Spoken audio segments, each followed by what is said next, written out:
하나님은 어떤 분이실까? 하나님은 우리 눈에 보이지 않으시므로 우리가 사람을 보고 느끼고 판단하듯 그렇게 묘사할 수는 없습니다. 그럼 어떻게 하나님을 우리가 알까? 하나님께서 스스로를 가리켜 말씀하신 내용을 보고 하나님을 바르게 이해할 수 있습니다. 그러면 하나님은 자신을 어떤 분이라고 말씀하셨는가? 성경을 보면 하나님은 자신을 가리켜 나는 아브라함의 하나님, 이삭의 하나님, 야곱의 하나님이니라 이렇게 말씀하십니다. 또한 하나님은 자신을 가리켜 자비롭고 은혜롭고 노하기를 더디하며 인자와 진실이 많은 하나님이로다 라고도 말씀하셨습니다. 이 외에도 하나님은 자신에 대해서 자신이 어떠하신지에 대해서 성경 곳곳에서 다양하게 말씀해 오셨습니다.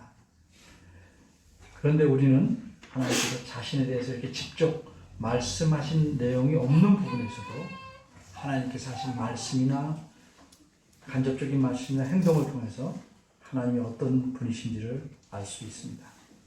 오늘 본문은 사도 바울 선생님이 오늘날 터키에 있는 골로새라는 지방의 교회에게 보낸 편지의 한 부분입니다. 오늘 본문을 보면 하나님께서는 사람들이 모여서 사는 크고 작은 사회에 질서를 세우신 분으로 나타납니다. 그래서 오늘은 하나님께서 세우신 질서에 대해서 생각해 보려고 합니다. 본문을 둘로 나눠 생각해 보겠습니다. 첫째는 가정의 질서, 둘째는 사회의 질서입니다. 첫째, 가정의 질서 18절에서 21절인데 이 구절들을 보면 아내와 남편, 자녀와 부모가 등장합니다. 왜? 가정에 대해서 말씀하고 있기 때문입니다. 사람들이 살아가는 가장 근본적이고 기본적인 모임이 가정입니다. 그리고 이것이 확장되어 나간 것이 일반 사회입니다. 이제 가정의 질서를 생각해 보겠습니다. 가정은 남편과 아내로 구성되고 그 다음에 자녀를 낳게 되면 부모와 자녀로 그 구성이 확장됩니다. 그래서 순차적으로 볼 때 18절과 19절은 남편과 아내, 그리고 이어서는 20절과 21절은 부모와 자녀에 대해서 말하게 됩니다. 18절은 이렇게 시작합니다. 아내들아 남편에게 복종하라. 이 말씀은 어쩌면 현대인들에게는 참으로 캐캐 묵은 말씀처럼 들릴 겁니다. 오늘날은 여성의 지위와 신분이 크게 높아졌기 때문에 이런 본문을 택해서 설교하는 목회자는 진부하고 시대 착오적인 경향을 가지고 있다. 그래서 빈축을 사기에 알맞을 것입니다. 그럼에도 불구하고 설교자는 이 본문을 설교해야 합니다. 본문이 아내들아 남편에게 복종하라고 분명하게 말씀하고 있기 때문입니다. 하지만 이 말씀을 바르게 이해해서 이 말씀의 참 의미를 알려면 현재 우리 입장에서 본문을 바라보지 말고 그 당시 말씀을 한 그 시대의 배경에서 바라봐야 합니다.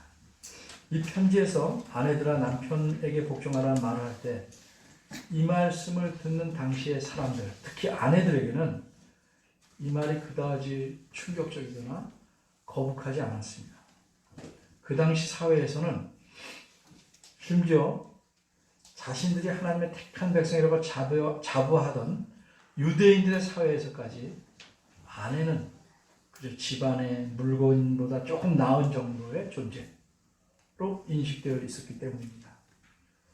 그러니까 그 주인인 남편에게 복종하는 것이 아주 당연한 일처럼 여겨졌습니다. 물론 이방 사회는 더 그랬습니다. 따라서 아내들아 남편에게 복종하라는 이 말씀 자체로는 전혀 새로운 것도 아니고 충격적인 것도 아닙니다. 그러나 이 말씀에서 이어나오는 이는, 그렇게 복종하는 것은 주 안에서 마땅하니라 하는 말씀은 충격적일 만합니다. 이 주 안에서 마땅한 일이다라는 말씀 때문에 아내가 남편한테 복종해야 되는 명령은 그 당시 시대뿐 아니라 오늘날에도 마찬가지로 적용될 수 있습니다. 그러나 아내들아 남편에게 복종하라는 말씀은 이 편지 전체의 흐름으로 보면 아내가 남편에게 맹종하라 하는 의미는 아닙니다. 그런데 아내가 남편에게 복종해야 하라는 말씀에서 특별한 점은 뭐냐면 남편의 자격을 제시하고 있지 않다는 사실입니다. 바꿔 말해서 가정을 잘 다스리고 또 어떤 의미에서 훌륭하기 때문에 복종할 만한 괜찮은 남편에게만 복종하라 이렇게 제한을 두지 않는다는 점. 이 10절과 연관해 볼 때도 아내들은 자기를 사랑하는 남편에게만 복종하라고 말하고 있지 않습니다. 그저 남편이니까 복종하라고 말씀하고 있다는 사실입니다. 성경 말씀을 보면 하나님께서는 남자와 여자를 지으실 때부터 남자를 가정의 머리로 세우셨습니다.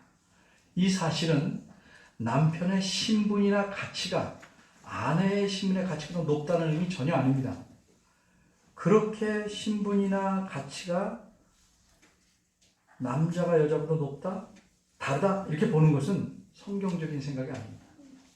남자가 가정의 머리가 된다는 것은 책임과 역할을 의미하는 것이지 신분이 더 높다는 걸 의미하는 게 아닙니다. 오늘 본문은 바로 위의 구절인 3장 17절에서 말씀한 전체적인 원칙을 적용한 본문입니다. 3장 17절은 뭐라고 말합니까? 무엇을 하든지 그것이 말이든 일이든 주 예수님의 이름으로 하라. 주 예수님의 이름으로, 즉 예수님을 주인으로 삼고 그분이 주인 되심을 인정하고 말이든 행동이든 하라는 이 큰 원칙을 말한 다음에 아내들과 남편, 자녀와 부모, 종과 상전이 어떻게 할지를 말하고 있는 본문입니다. 본문에서 또 특이한 사실은 권리에 대해서는 일체 말하고 있지 않다는 사실입니다. 아내도 남편도 나름대로 권리가 있습니다. 근데 이 본문에서는 권리를 전혀 말하고 있지 않습니다. 오직 의무만 말씀합니다. 이 사실은 무엇을 가리킵니까? 각자 자신이 할 의무를 다하라는 겁니다. 상대방이 하느냐 안 하느냐에 따라서 내 의무를 행하려 하지 말라는 겁니다. 내가 하는 걸 보고 내가 그만큼 하겠다는 식으로 자기 의무를 행하려고 하지 말라는 겁니다. 여러분이 알고 있는 바대로 역사 속에는 모계 사회도 있었습니다. 여인이 사회의 중심을 이루고 가정을 꾸려나가는 사회. 그런 사회에서도 성경의 원칙은 가정의 머리는 남편이라는 사실입니다. 이처럼 남자가 가정의 머리가 되는 것은 단지 하나, 남편이라는 사실 때문입니다. 이것이 성경의 가르침입니다. 그런데 안타깝게도 오늘날에는 이런 성경의 가르침이 심하게 변질되어 버렸습니다. 그래서 아내가 볼 때 남편이 남편답지 못하면 천덕부러기가 되고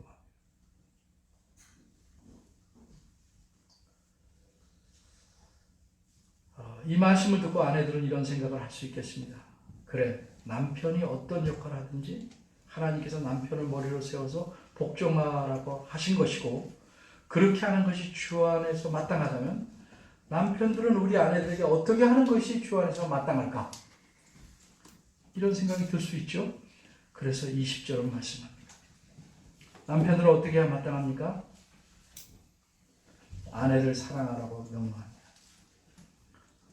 사랑받을 만한 아내만 사랑하라고 말씀하지 않습니다.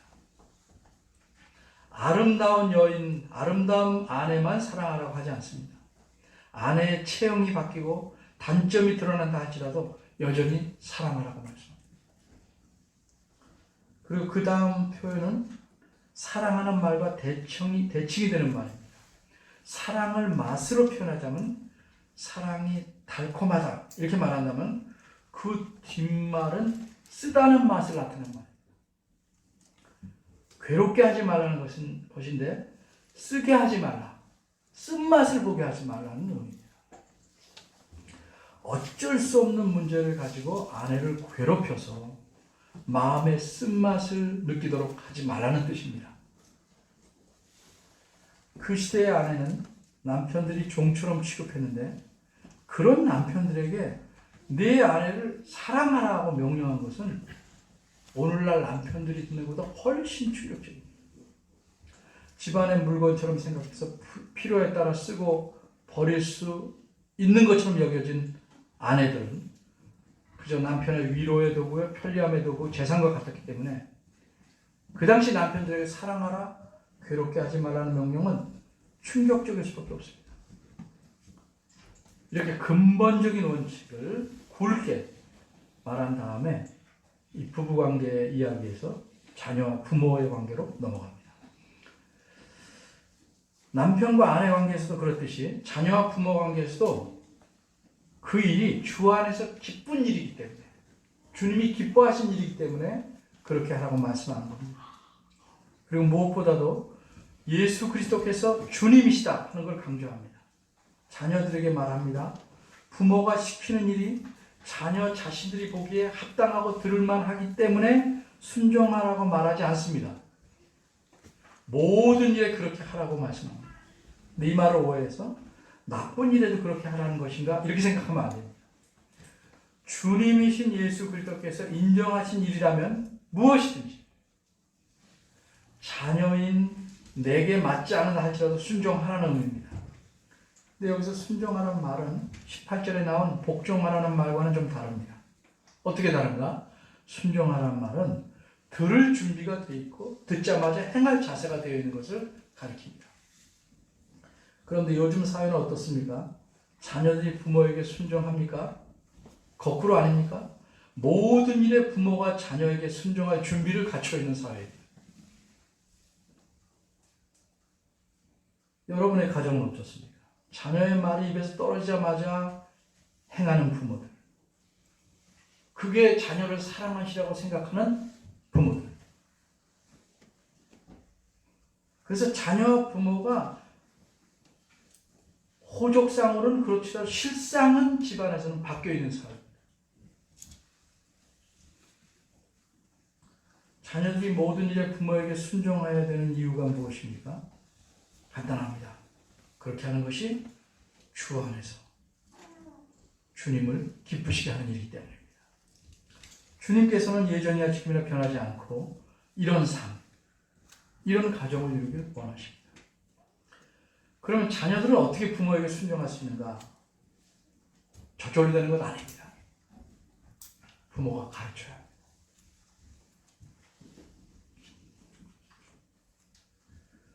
집에서는 전혀 안 가르치다가 교회 와서 조용히 하라? 먹히겠습니까? 안 먹힙니다.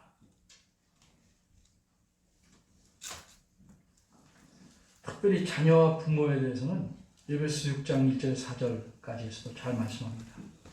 어떻게 자녀들을 가르치려고 합니까? 우린 자녀들을 교육해서 애를 많이 씁니다. 그렇게 잘 가르쳐서 좀 생각 있는 사람들은 자녀를 민족인 시민, 사회에 잘 적응할 수 있는 사람, 사회에 유익한 사람을 만들려고 합니다. 그런데 부모인 우리가 과연 하나님 나라의 백성다, 하나님의 자녀로 살아가는 일에 대해서 열심히 가르치려고 신경 쓰십니까? 자녀들의 생각과 사고를 한번 점검해 보시기 바랍니다. 자녀들은 무엇이 가장 중요하다고 생각하면서 자라나고 있는가?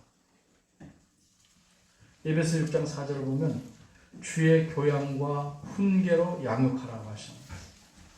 이 말을 잘 이해 못합니다.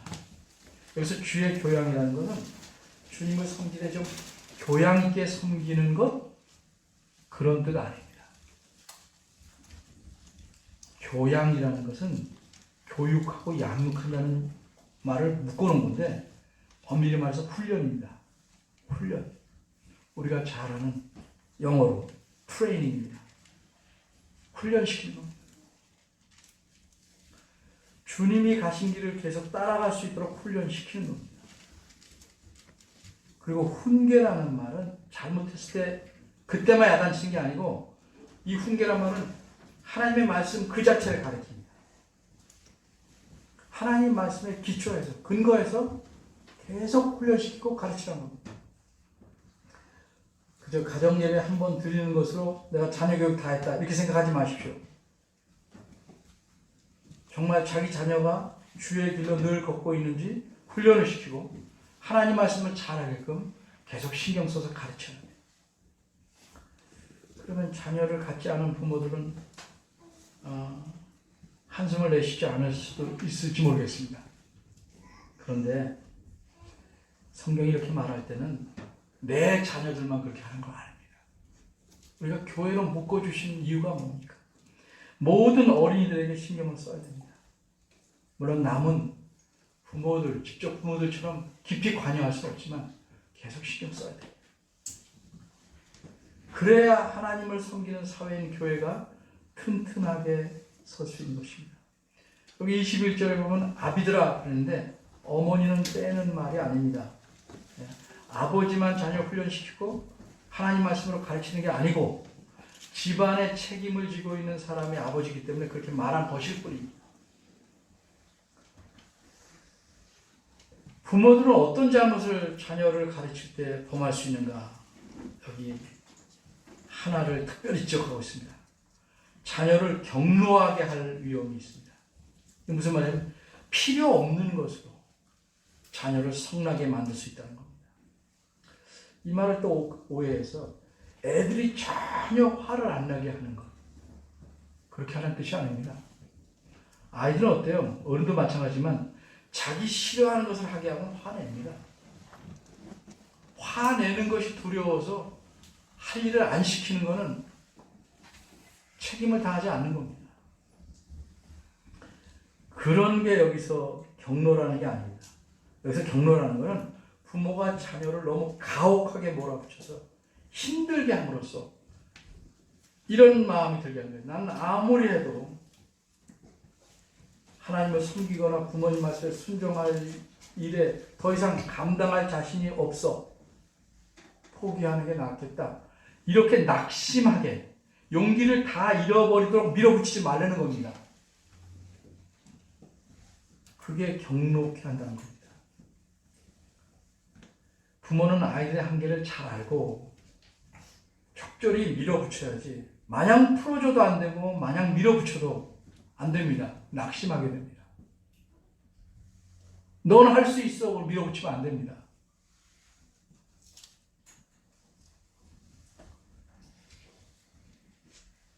어쨌든 아이들은 부모의 모습뿐만 아니라 성품을 가질 수밖에 없습니다.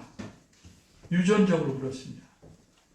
그래서 부모가 볼 때 자녀들이 내 좋은 점을 가지는 것은 좋게 여기고 당연하게 여기고 내 나쁜 점은 안 갖기를 바랍니다. 모든 부모가 다 그럴 것입니다. 그런데 자기가 고칠 수 없던 약점들을 아이가 갖고 있는 것을 보게 됩니다. 그럼 화가 나는 부모가 있어요. 옛날에 못됐던 나를 아이에게서 다시 보는 겁니다. 그런데 그걸 고치려고 자기의 분노를 아이에게 쏟아 부읍니다.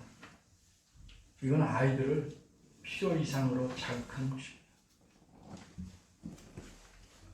왜 요새 사회 문제가 많이 대두됩니까? 그리스도인들이 부부관계, 자녀관계, 그리고 사회의 구성이 되는 자녀들을 올바로 기른다면 사회의 소금과 빛의 역할을 충분히 할 것입니다. 두 번째, 사회의 질서입니다. 3장 22절에서 4장 6절까지 좀 긴데 종과 상전에 대해서 말씀합니다.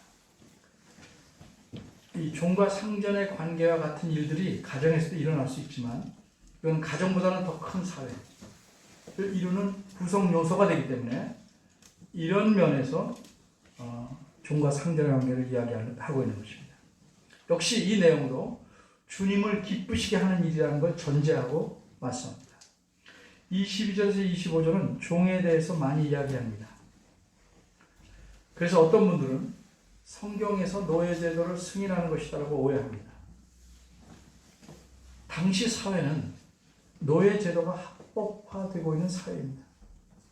근데 성경은 노예제도를 결코 승인하지 않습니다. 그 당시 생겨나는 조그만 집단의 기독교로서는 노예 제도를 뒤엎어서 변혁시킬 만한 그런 응집력이나 힘을 갖고 있지 못했습니다. 만일 그렇게 하려다가는 기독교 자체의 모든 사람들이 망가질 만큼 심각한 문제가 생깁니다. 그러면 노예와 상전의 관계를 근본적으로 본질적으로 고칠 수 있는 것이 무엇일까? 그거를 다루는 겁니다. 성경은. 그러니까 노예 제도를 사회적 변혁으로 일으키는 게 아니고 본질적인 변혁을 일으켜서 노예 제도 자체를 없애려고 시도하는 것입니다. 성경에서. 그러니까 상전과 종의 관계를 바로잡음으로써 그 껍데기가 모여든 노예 제도를 없애려는 데 관심이 있는 겁니다.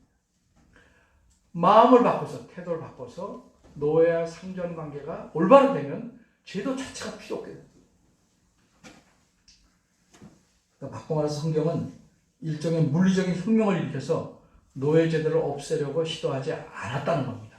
이걸 오해해서 성경이 노예 제도를 인정한다, 승인한다 하고 보시는 것은 성경을 잘못 아는 것입니다. 여기 종들에게 말씀한 내용은 오늘날 사회에서는 그대로 글자 그대로 하기는 힘든 면이 있지만 원리적으로는 마땅히 적용돼야 하는 겁니다. 그래서 여기 원리를 우리가 잘 이해해야 됩니다. 오늘날 겉으로는 노예 제도라는 건 없지만 사회 구성 자체를 보면 고용주와 고용이라는 측면에서 종과 상전과 같은 맥락이나 요소를 갖고 있습니다. 이런 점에서 하나님 말씀은 어느 시대나 탁월한 적응력을 가지고 있는 것입니다.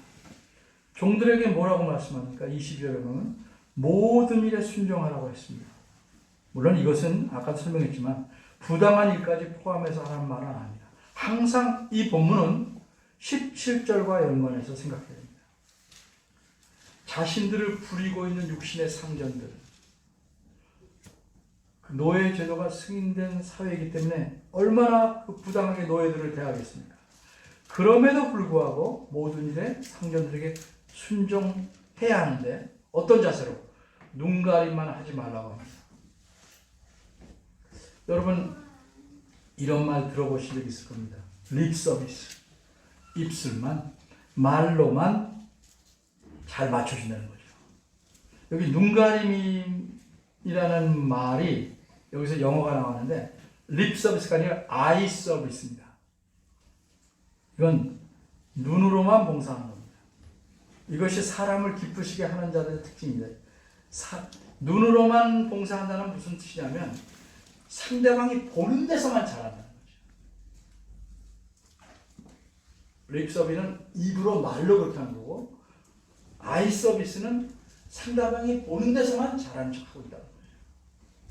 이게 사람을 기쁘시게 하는 자의 특징입니다. 그렇게 하지 말고 성실한 마음으로 하라고 합니다. 성실한 마음. 이 성실한 마음이라는 말은 원어를 직역하면 단순한 마음이라는 뜻이에요. 단순한 마음. 무슨 의미입니까?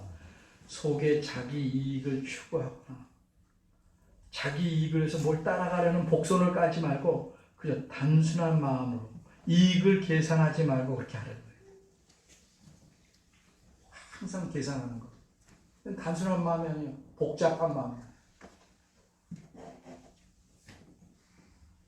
근데 그렇게 단순한 마음에게 하려면, 마음으로 하려면 그 바탕인 마음이 어떠해야 되냐? 그게 앞에 있는 마음. 주님을 두려워해야 됩니다. 그래야 단순한 마음이 되는 겁니다. 근데 우리말에는 풀었었어요. 주를 두려워하여. 눈가림만 하지 않고 단순한 마음으로, 깨끗한 마음으로 그렇게 하려면 어떻게 되냐? 주님을 두려워해야 돼요. 주님이 정말 나의 상전이시다. 내 주인이시다는 사실을 알고 그렇게 해야 된다는 거죠. 그러면 그렇게 주님을 두려워하면 어떤 현상이 일어납니까? 23절입니다. 23절. 무슨 일을 하든지 마음을 다하여 할 수 있는 겁니다. 마음을 다하여, 이게 참 좋은 번역인데 좀 뜻을 살리기 위해서 원문을 그대로 번역하면 목숨을 바쳐서. 목숨의 힘으로 이런 뜻입니다. 목숨을 걸고 그렇게 일하는 겁니다. 왜? 사람에게 하는 게 아니고 주님께 하는 일이라고 생각하기 때문에 그렇게 일합니다. 그것이 주님을 두려워하는 사람의 일하는 태도입니다. 주님을 두려워하는 사람은 자기가 하는 일이 어느 방향을 향해 있고 어떤 가치가 있는지를 압니다. 주님을 두려워하는 자는 벌 받을까 봐 두려워하는 것이 아니고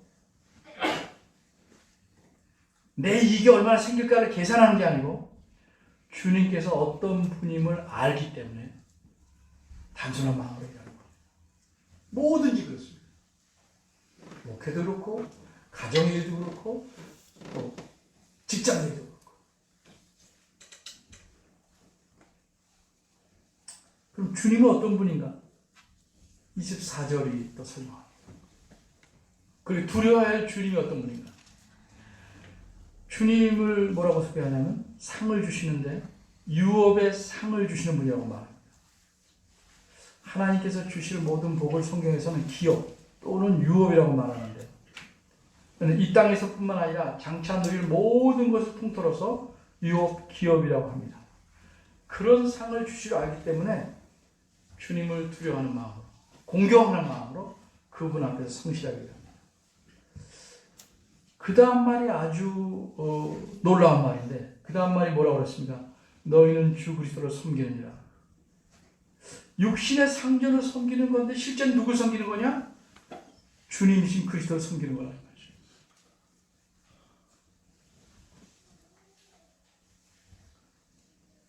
이 문장에서 그리스도, 주 그리스도가 앞에 나와서 강조됐습니다. 그리스도인이 일하는 것은 그 사람이 종이든 상저든 자녀든 뭐 자녀를 둔 부모든 아내든 남편이든 누굴 섬기는 거냐? 누굴 모시는 거냐? 예수 그리스도인 주님을 모시는 거다. 그 앞에서 행하는 것이다.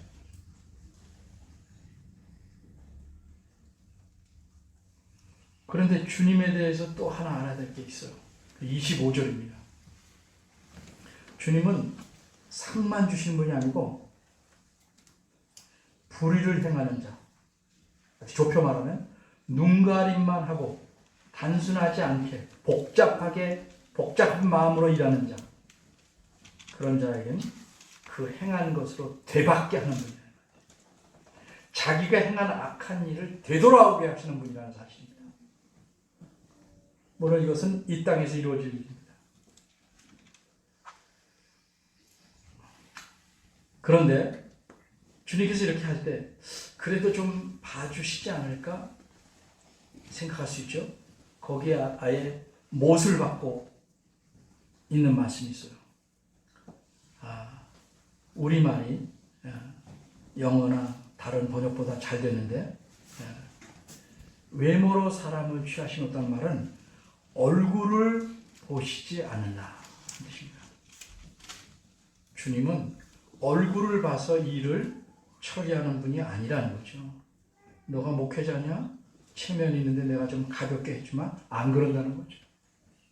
전에도 설명했지만 훨씬 무겁게 책임이 많으니까 처리한다는 거예요. 책임이 많으면 많은 만큼 거기에 응당한 대가를 요구하시는 겁니다. 참 무섭죠? 그렇다고 우리가 하나님에 대해서 사랑이 없다고 하겠습니까? 그렇게 말하는 건 사랑이 무엇인지 모르기 때문에 그렇습니다.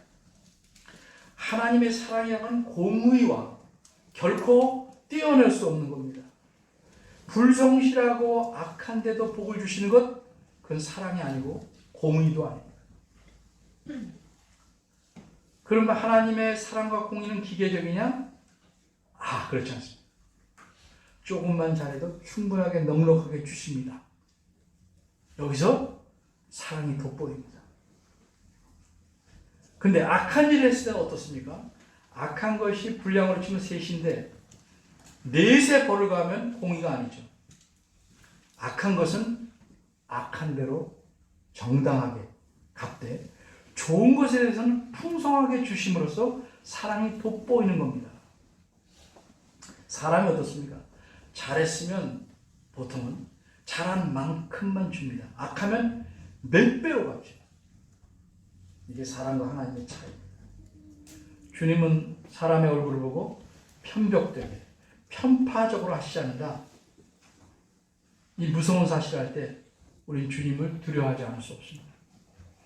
이제 이야기는 4장 1절로 넘어갑니다. 상전들에게 말씀합니다.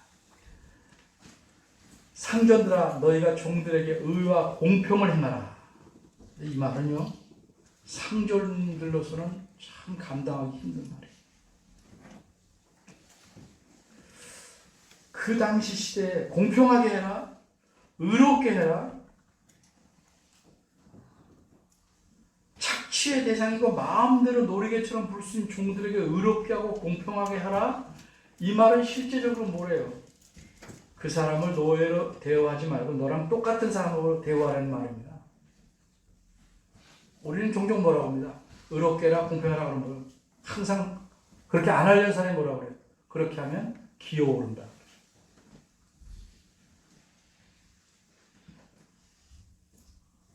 근데 그 당시 사회에 종들에게 공평하게 하고 의롭게 해라.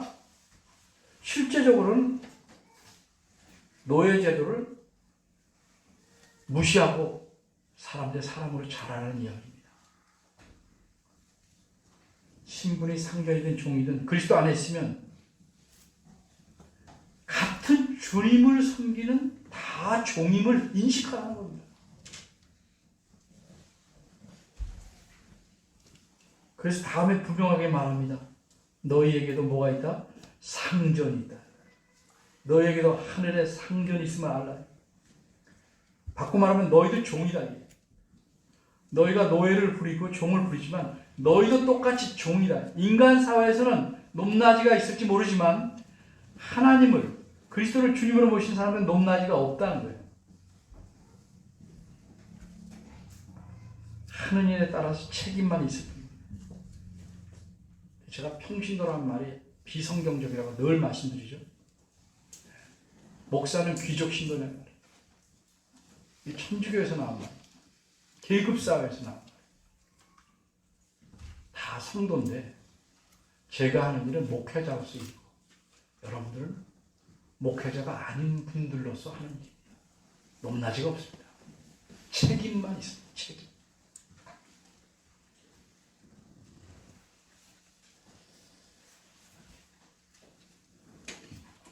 의와 공평을 베풀어라. 이 말에 대해서 어떤 성경학자가 참 생각해 볼 말씀을 했습니다. 의와 공평으로 종들에게 베풀라는 말을 이렇게 풀이했어요. 공의의 1온스가, 의를 베푸는 1온스가 1톤의 자비보다 낫다. 1온스는 28g이라고 합니다. 1톤은 1000kg예요. 몇 배입니까? 5배? 한 5,000배? 4,5,000배 됩니다. 그러니까 작은 공의가 때로는 엄청나게 베푸는 자비보다 낫다는 겁니다. 정당하게 대우해 주는 게 크게 자비를 베푸는 것처럼 가치가 있다는 거죠. 종으로 대하면서 많은 걸 주는 것보다 사람 대 사람으로 대하는 게 훨씬 가치가 있다는 거죠.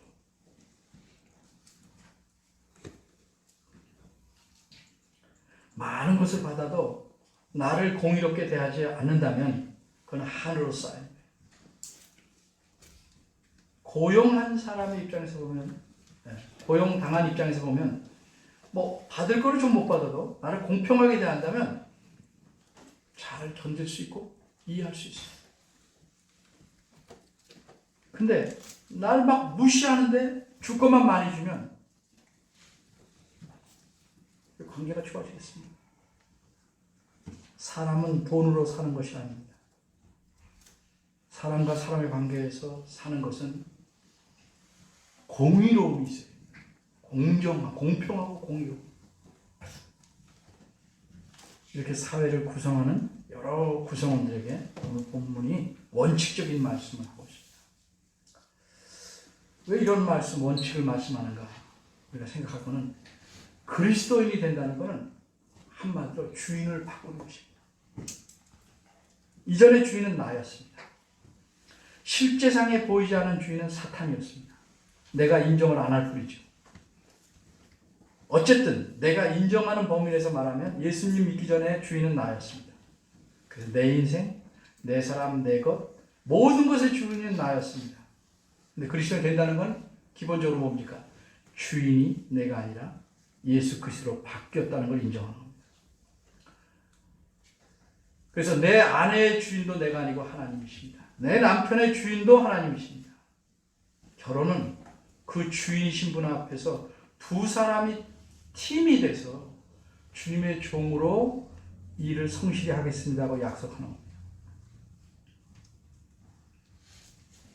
상전이나 종이나 자녀나 부모나, 부모가 자녀의 주인 아니고 누구나 부모라 할지라도 주님의 명을 잘 따라서 자녀를 주인에게 잘 순종하고 기쁘게 하자라고 키우는 겁니다. 그게 부모가 할 일입니다. 부모라는 사람들이 그리스도인인데 자기 자녀를 통해서 자기가 못다한 꿈을 이루려는 것만큼 비성경적인 일은 없습니다.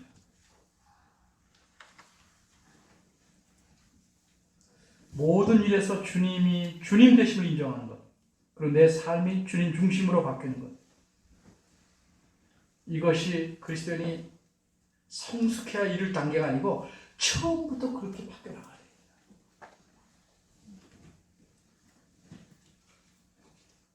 근데 그게 얼마나 삶의 구석구석에 미치느냐, 그것을 우리가 성숙하다고 말합니다.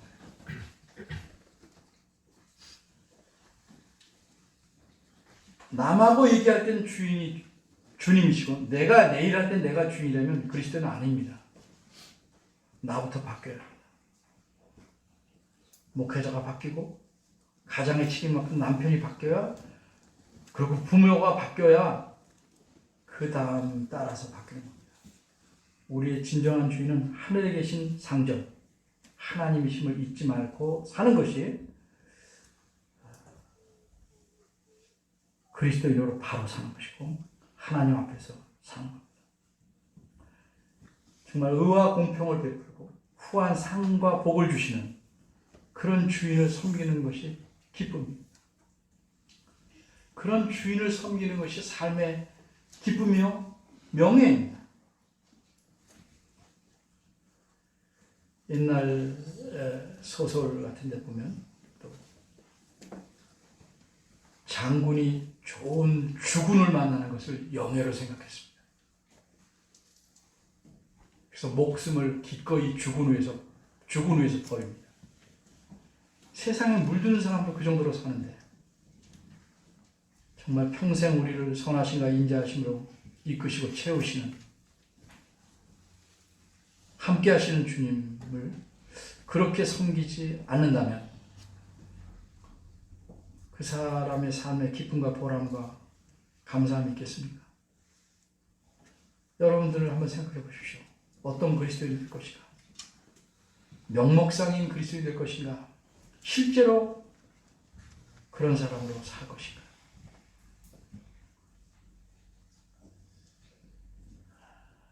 우리 하나님은 자기 종을 편벽되게 대우하거나 부당하게 대우하지 않습니다. 자기 자녀로 여겨서 우리 삶 전체를 책임지시는 분입니다. 여러분이 하나님 말씀에 따라 하나님 앞에서 모든 일을 성실히 하려고 하지 않기 때문에 많은 문제들이 생깁니다.